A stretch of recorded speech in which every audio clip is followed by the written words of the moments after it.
How are you feeling today, by the way, before we get started? Um, some improvement. Still pretty tired, so I think we're on the right track. We'll know a little more as each day goes by. Yeah, okay. So today we're doing I Am the Boss. And anytime you're ready, Tom, we can just get going with scene one. When it was great to be a beekeeper.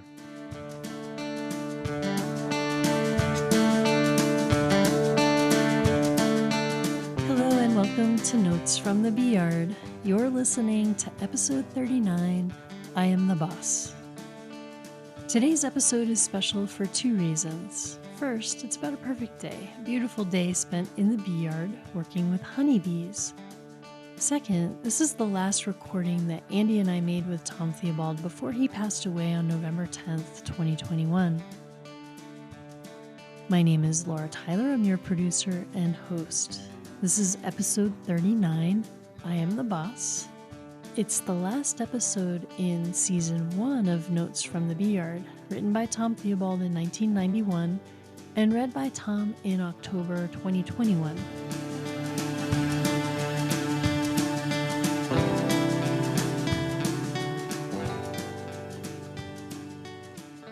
Spring is always a perplexing time for beekeepers.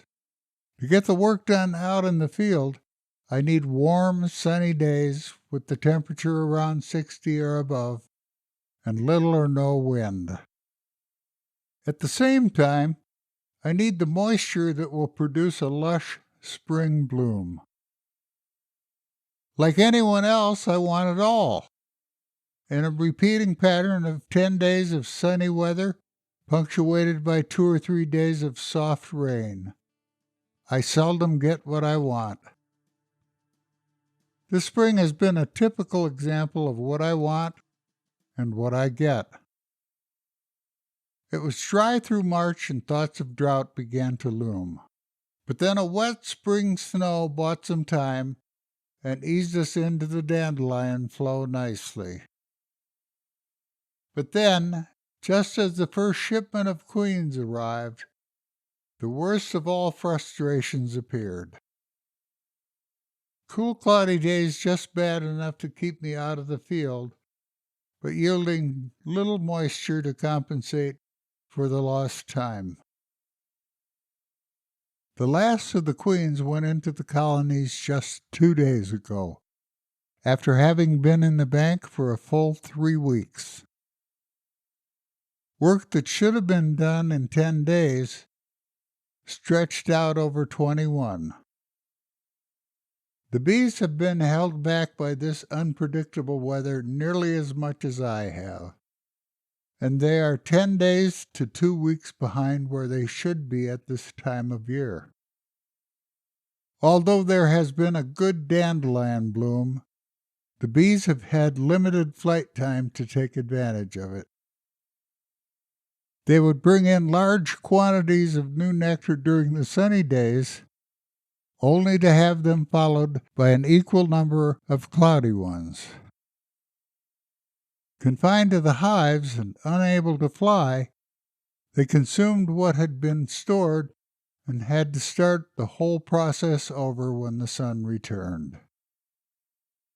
Because of the changeable nature of the weather, little or no surplus has been stored, and at best the bees have just been making wages. The first thunderstorms rolled through the valley, accompanied by a little hail and a clap of thunder near the house that lifted the dog off the living room floor. Thus levitated, Molly decided the bedroom was the safest place to be, and we didn't see her again until the storm had passed. There are some positive aspects to this bad weather, though. It has given me time to work on equipment brought in from the bee yards to be cleaned up, repaired, and repainted, and then taken back out again. And there have been some good days as well, when the elements conspired to produce a near-perfect day, when it was great to be a beekeeper, great to be alive. Last Wednesday I had one of these days at my Beeyard on the Highland Canal, north of Longmont. This Beeyard has long been one of my favorites under any conditions, but on this particular day it was absolutely mesmerizing. With the temperature in the 60s, it was warm enough for the bees to fly freely and take advantage of the dandelions, cool enough that I could work comfortably. The land was lush and green from the wet snow 2 days earlier, the bees gentle and easy to work with. The new dandelion nectar dripped out on my pants legs and boots each time I tipped a comb looking for the queen. Just before the Beeyard, the canal steps down in elevation, forming a 12-foot waterfall emptying into a pond where herons often fish at low water. As I worked, I had birdsong overhead and the soothing patter of the water as it dripped over the edge of the falls into the water below. To the west, across a patchwork of fields, the Continental Divide loomed high and white against a clear blue Colorado sky. It would be hard to conceive of a better day than that. I even had 2 visitors that day, a rare occurrence at the Beeyards. The first was a doctor who lives to the south. I heard him call from across the ditch as he rode up on horseback. For a time his dog barked at the strange apparition in the goofy getup, but before long realized that I wasn't the Swamp Thing and quieted down. The doctor and I had met once before at the Beeyard. As we chatted about the bees, he said, "Say, have you ever read that paper called The Fence Post?" And we realized we had another common bond. It is always nice to meet a reader. The second visitor was the landowner, who showed up to get some things from the loafing shed near the Beeyard, just as I had finished up. As Don walked over to where I was languishing by the truck with a cup of coffee, he jokingly asked, "Does the boss know you are taking a break in the middle of the afternoon?" To which, in mock seriousness, I replied, "I am the boss." I thought a little about that friendly exchange later on. In a time when most people work for someone else, I felt fortunate to be the boss. On those days when all is well, there is no better role to ask for, and the sense of freedom and independence only adds to the pleasure of a perfect day. It's those days that keep me going, working alone.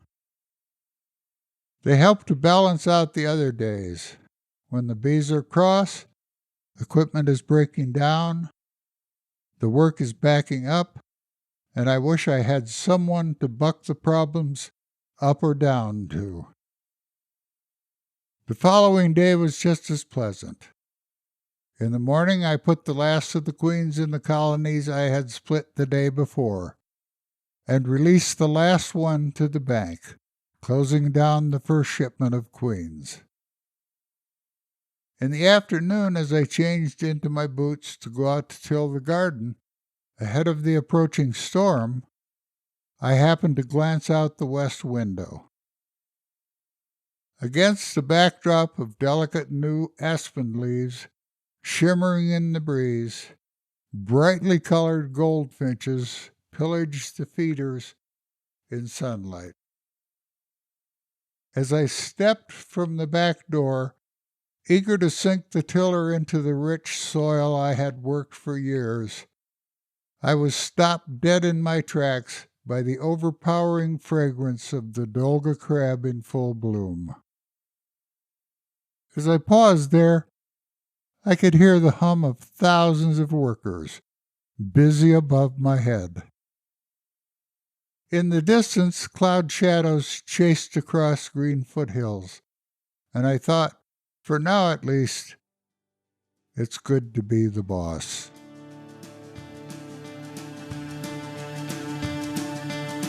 You still there? I am. How are you managing? Barely. Okay, you want to just be done for the day? How many redos do you have? Probably about half, and I don't want to... It'll be better for us to, because we want to talk about the episode afterwards, after you had done it soon after. That would be better. Yeah, so let's pick it up another time, but this will be absolutely fine. I marked everything that we need. Slid out of bed between the bed and the chair last night. Had to call for Tracy. No. She had to call for Brian. And it took the two of them, one on each arm, to get me up and back in bed. Ugh. So I think this is part of the healing process. Okay. Yeah. I think you should rest. We did great work today. We've got some great takes, and then we can pick it up again next time, and we'll have a head start. Yeah. Sounds better. Okay. I think. That sounds good. And you did great today. We absolutely have some beautiful takes. Yeah. Yeah. All right. Well, I'm going to stop recording.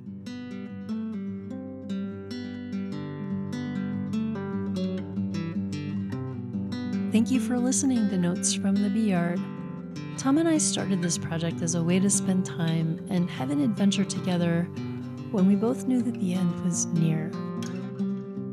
For me, it's an expression of love for Tom and for this whole community of friends and beekeepers that he nurtured in Boulder County, Colorado, and beyond. It's an extraordinary group of people, men and women. We're connected by our friendship with Tom. Will there be a season 2? I have an exciting idea. It's based on Tom's work as a honeybee advocate and critic of the bee-killing pesticides, some of which we touched on in episode 36, Working the Night Shift. 2 things need to come together to move forward. We need material and we need community support. I'm organizing both. Would you like to get involved? Hop on over to notesfromthebeeyard.buzz to connect. In the meantime, love and gratitude to all you listeners and friends of Tom. Thank you for listening.